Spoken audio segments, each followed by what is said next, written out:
तो hello guys, आज मैं उन गन्ना किसान भाइयों को के लिए वीडियो बना रहा हूं जिनके खेत में लाल सड़न का रोग हो गया है तथा ये पत्तियां सूख कर गिर रही हैं।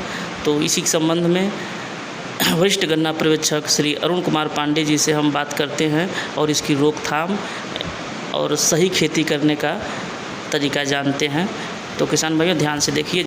किसान भाइयों नमस्कार, मैं गन्ना पर्यवेक्षक अरुण कुमार पांडे, गन्ना विकास परिषद खड्डा। आज मैं आप लोगों के बीच गन्ने में कैसे ज़्यादा उत्पादन लें, गन्ने को लाल सड़न रोग से या पोका बोइंग बीमारी से या गन्ने की पत्तियां जो सूख रही हैं उसके बचाव के क्या उपाय हैं कि ताकि हम अपने फसलों को बचा सकें, अच्छी उत्पादन ले सकें, लागत कम लगा करके ज़्यादा से ज़्यादा मुनाफा कमा सकें, इस विषय में कुछ बताऊंगा। और उम्मीद करता हूं आप भी स्वस्थ होंगे, आपका गन्ना भी स्वस्थ होगा, आपका परिवार भी स्वस्थ होगा। अपनी बात को आगे बढ़ाते हैं।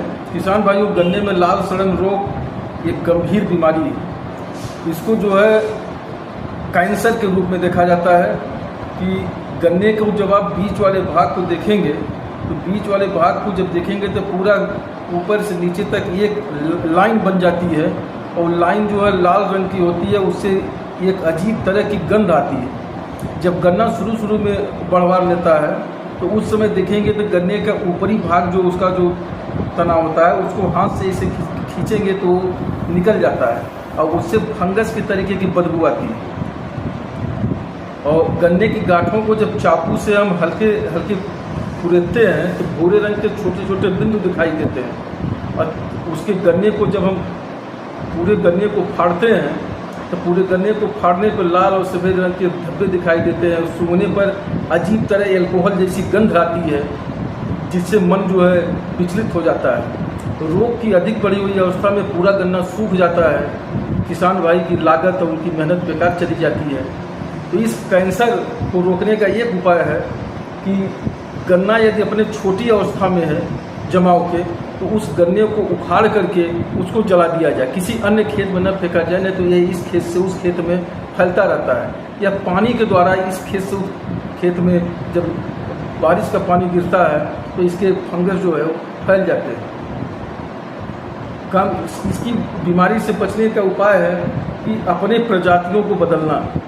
जैसे हमारे तराई बेल्ट में कोयम्बटूर 0238 जो गन्ने की क्रांतिकारी वैरायटी थी, गन्ने में क्रांति ले आने का काम की। और जैसे गेहूं और धान में हरित क्रांति ने अपना एक अलग ही मुकाम बनाया कि देश जो है खाद्यान्न में आत्मनिर्भर हुआ, वैसे गन्ने में कोयम्बटूर 238 प्रजाति ने अपना जो है एक अलग रंग दिखाया जिससे किसान भाई अधिक से अधिक मुनाफा कमाए और इसकी पैदावार ने एक मील का पत्थर साबित किया। अब तक कोई सी वैरायटी लॉन्च नहीं की जा सकी है, लेकिन एक वैरायटी का, एक प्रजाति का जन्म लेने में लगभग 7 से 8 साल लगते हैं। तो एक प्रजाति का जीवन चक्र भी 10 से 12 साल होता है।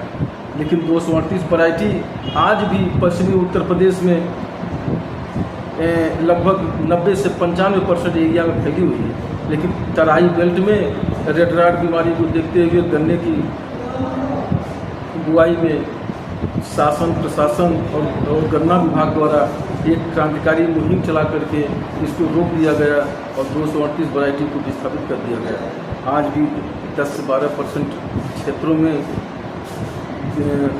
कोयम्बटूर 238 वैरायटी है, लेकिन किसान भाइयों से अपील की जाती है कि उसको जो है दूर रखें। गन्ने की बुआई जब करें तो बुआई में गन्ने की कोयम्बटूर, लखनऊ की कोलक 14201, कोलक 13235 और इन वैरायटियों के साथ साथ एक यानी किसान भाइयों से रिक्वेस्ट की जाती है कि उस सामान्य प्रजाति की बुआई भी करें। सामान्य प्रजाति की बुआई करने का एक फायदा ये है कि एक पानी को सहन करने की क्षमता, रोग को सहन करने की क्षमता और दूसरे जो एक क्रॉप रोटेशन फसल चक्र की अवधारणा पनपती है, इससे जो है रोग प्रतिरोधक क्षमता हमारे भूमि में और फसलों में जागृत हो जाती है, जिससे फसलें रोग मुक्त रहेंगी, ज़मीन जो है उर्वरता अपनी बनाए रखेगी। जब गन्ने की हम बुआई करें तो उस बुआई में कार्बनडाजिन या मिथाइल थायोफिनेट 100 ग्राम प्रति एकड़ की दर से डाल करके